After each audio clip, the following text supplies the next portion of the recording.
सूत जी कहते हैं कि मंदार की माला से जिन पार्वती जी का केस पास अलंकृत है और मुंडों की माला से जिन शिव जी की जटा अलंकृत है, जो पार्वती जी दिव्य वस्त्र धारण की है और जो शिव जी दिगंबर हैं, ऐसी सी पार्वती जी तथा शिव जी को प्रणाम करता हूँ। रमणीक कैलाश पर्वत के शिखर पर बैठी हुई श्री पार्वती जी कहती हैं, हे महेश्वर, हमें कोई गुप्त व्रत या पूजन बताइए जो सब धर्मों में सरल हो, जिसमें परिश्रम भी कम करना पड़े लेकिन फल अधिक मिले। हे नाथ, यदि आप मुझ पर प्रसन्न हो तो यह विधान बताइए। हे प्रभु, किस तप, व्रत या दान से आदि, मध्य और अंत रहित आप जैसे महाप्रभु हमको प्राप्त हुए। शिव जी बोले, हे देवी सुनो, मैं तुमको एक व्रत जो मेरे सर्वस्व छुपाने योग्य है लेकिन तुम्हारे प्रेम से वशीभूत होकर मैं तुम्हें बतलाता हूँ। जैसे नक्षत्रों में चंद्रमा, ग्रहों में सूर्य, वर्णों में ब्राह्मण, देवताओं में भगवान विष्णु, नदियों में गंगा, पुराणों में महाभारत, वेदों में सामवेद और इंद्रियों में मन श्रेष्ठ है। सब पुराण और वेदों का सर्वस्व जिस तरह कहा गया है, मैं तुम्हें एक प्राचीन व्रत बतलाता हूँ। एकाग्र मन से सुनो। जिस व्रत के प्रभाव से तुमने मेरा आधा आसन प्राप्त किया है, वही मैं तुमको बतलाऊंगा, क्योंकि तुम मेरी प्रेयसी हो। भाद्रपद मास में हस्त नक्षत्र से युक्त शुक्ला तृतीया तिथि का उसको अनुष्ठान करने से स्त्रियां सब पापों से मुक्त हो जाती है। हे देवी, तुमने आज से बहुत दिन पहले हिमालय पर्वत पर इस व्रत को किया था। यह वृतांत मैं तुमसे कहूंगा। पार्वती जी ने पूछा, हे नाथ, मैंने क्यों यह व्रत किया था, यह सब आपके मुख से सुनना चाहती हूँ। शिव जी कहते हैं कि भारतवर्ष के उत्तर की ओर एक बड़ा रमणीक और पर्वतों में श्रेष्ठ हिमवान नामक पर्वत है। उसके आसपास तरह तरह की भूमियां हैं, तरह तरह के वृक्ष उस पर लगे हुए हैं, नाना प्रकार के पक्षी और अनेक प्रकार के पशु उस पर निवास करते हैं।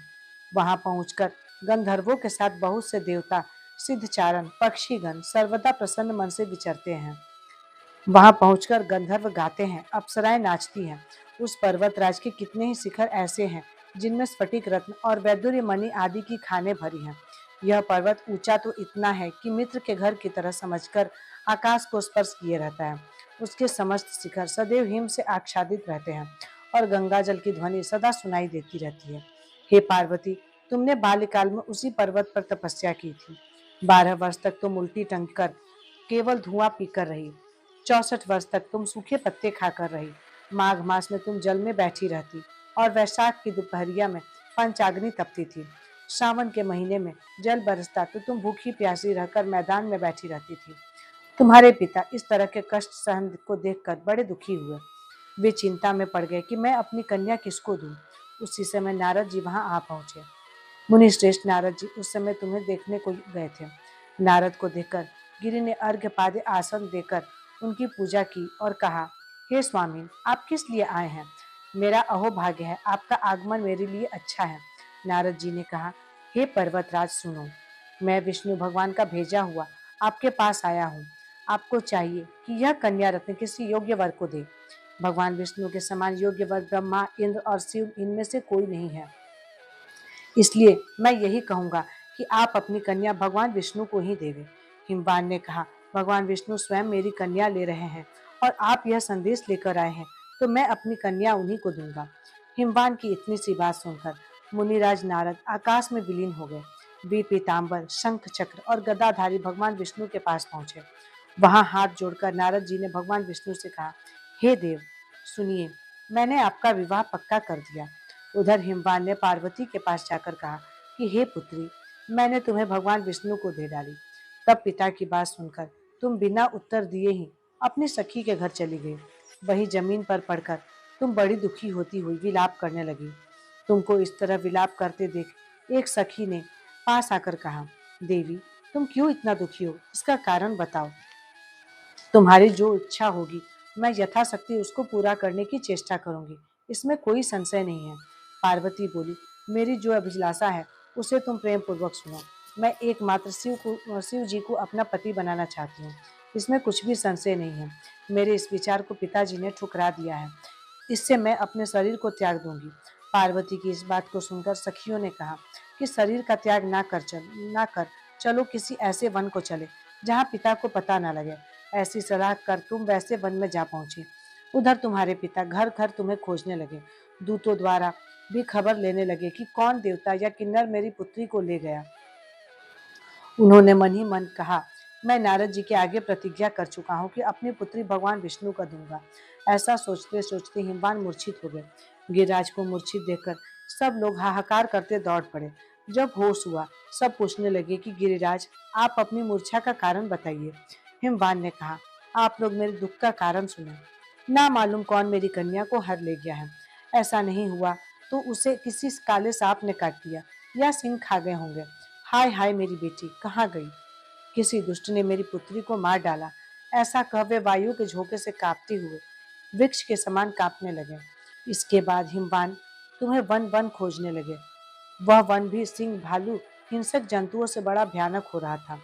तुम भी अपनी सखियों के साथ उस भयानक वन में चलती चलती एक ऐसे जगह जा पहुंची जहां एक नदी बह रही थी। उसके रमणीय तट पर एक बड़ी सी कंदरा थी। तुमने उसी कंदरा में आश्रम बना लिया और मेरी एक बालुकामयी प्रतिमा बनाकर अपनी सखियों के साथ निराहार रहकर मेरी आराधना करने लगी।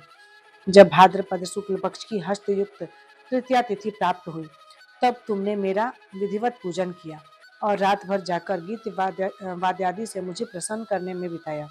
उस व्रतराज के प्रभाव से मेरा आसन डगमगा उठा, जिससे मैं तत्काल उस स्थान पर जा पहुंचा जहां पर तुम अपनी सखियों के साथ रहती थी। वहां पहुंचकर मैंने तुमसे कहा कि मैं तुम पर प्रसन्न हूँ। बोलो क्या चाहती हो? तुमने कहा, मेरे देवता, यदि आप मुझ पर प्रसन्न हैं तो मेरे पति बने। मेरे तथास्तु कहकर कैलाश पर्वत पर वापस आने पर तुमने वह प्रतिमा नदी में प्रवाहित कर दी और सखियों के साथ उस महाव्रत का पारण किया। हिमवान भी तुम तब तक उस वन में तुम्हें खोजते हुए आ पहुंचे। चारों दिशाओं में तुम्हारी खोज करते करते वे व्याकुल हो चुके थे, इसलिए तुम्हारे आश्रम के समीप पहुंचते ही गिर पड़े। थोड़ी देर बाद उन्होंने नदी के तट पर दो कन्याएं देखी। देखते ही देखते उन्होंने तुम्हें छाती से लगा लिया और विलक कर रोने लगे। फिर पूछा, पुत्री, तुम सिंह, व्याघ्र आदि जंतुओं से भरे इस वन में क्यों आ पहुंचे? पार्वती ने उत्तर दिया, हे पिताजी, मैंने पहले ही अपने आप को शिव जी के हाथों सौंप दिया था। आपने मेरी बात टाल दी, इसलिए मैं यहाँ चली आई। हिमवान ने सांत्वना दिया कि हे पुत्री, मैं तुम्हारी इच्छा के विरुद्ध कुछ ना करूंगा। तुम्हें अपने साथ घर ले गए और मेरे साथ तुम्हारा विवाह कर दिए। इसी से तुमने मेरा अर्धासन पाया है। तब से आज तक किसी के सामने मुझे यह व्रत प्रकट करने का अवसर नहीं प्राप्त हुआ। हे देवी, मैं यह बताता हूँ कि इस व्रत को हरितालिका नाम क्यों पड़ गया।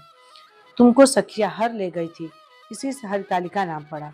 इस पर पार्वती जी ने कहा, हे प्रभु, आपने नाम तो बताया, अब विधि भी बताए। इसका क्या पुण्य है, क्या फल है और यह व्रत कौन करे? श्री शिव जी पार्वती जी से कहते हैं, हे देवी, मैं स्त्री जाति की भलाई के लिए यह उत्तम व्रत बतलाया हूँ। जो स्त्री अपने सौभाग्य की रक्षा करनी चाहती है, वह यत्न पूर्वक इस व्रत को करे। पहले कदली के खंभों आदि से सुशोभित एक सुंदर मंडप बनावे। उसमें रंग बिरंगे रेशमी कपड़ों के चंदवा लगाकर चंदन आदि सुगंधित द्रव्यों से वह मंडप लिपवाए। फिर शंख, भेरी, मृदंग आदि बजाते हुए बहुत से लोग एकत्रित होकर तरह तरह के मंगलाचार करते हुए उस मंडप में पार्वती तथा शिव जी की प्रतिमा स्थापित करें। उस रोज दिन भर उपवास कर बहुत से सुगंधित फूल, गंध और मनोहर धूप, नाना प्रकार के नैवेद्य आदि एकत्र कर मेरी पूजा करें। रात भर जागरण करें। ऊपर जो वस्तुएं गिनाई गई हैं, उनके अतिरिक्त नारियल, सुपारी, जमीरी, नींबू, लौंग, अनार, नारंगी आदि जो जो फल प्राप्त हो सके उन्हें इकट्ठा कर लें। उस उस ऋतु में जो फल तथा फूल मिल सके विशेष करके रखें। फिर धूप दीप आदि के द्वारा प्रार्थना करें। हे शिवे, शिव रूपिणे, हे मंगले, सब अर्थों को देने वाली पार्वती, हे देवी, हे शिव रूपे, आपको नमस्कार है। हे शिव रूपे, आपको नमस्कार है। हे शिवे, आपको सदा के लिए नमस्कार है। हे ब्रह्म रूपिणी, आपको नमस्कार है। हे जगधात्री, आपको नमस्कार है। हे सिंह वाहिनी, संसार के भय से भयभीत मुझ दिन की रक्षा करें। इस कामना की पूर्ति के लिए मैंने आपकी पूजा की है। हे पार्वती, मुझे राज्य और सौभाग्य दो, मुझ पर प्रसन्न हो।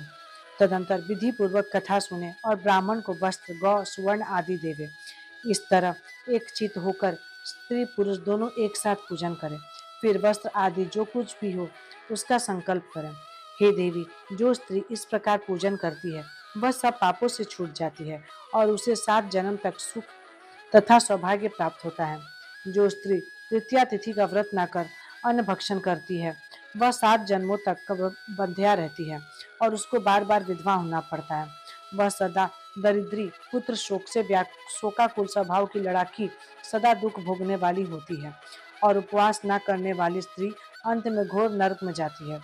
तीज को अन्न खाने से सुकरी, फल खाने से बंदरिया, पानी पीने से जोक, दूध पीने से सांपिन, मांसाहार करने से बाघिन, दही खाने से बिल्ली, मिठाई खाने से चींटी और सब खाने से मक्खी होती है। उस रोज सोने से अजगरी और पति को धोखा देने से मुर्गी होती है। इसलिए हर स्त्री यह व्रत अवश्य करे।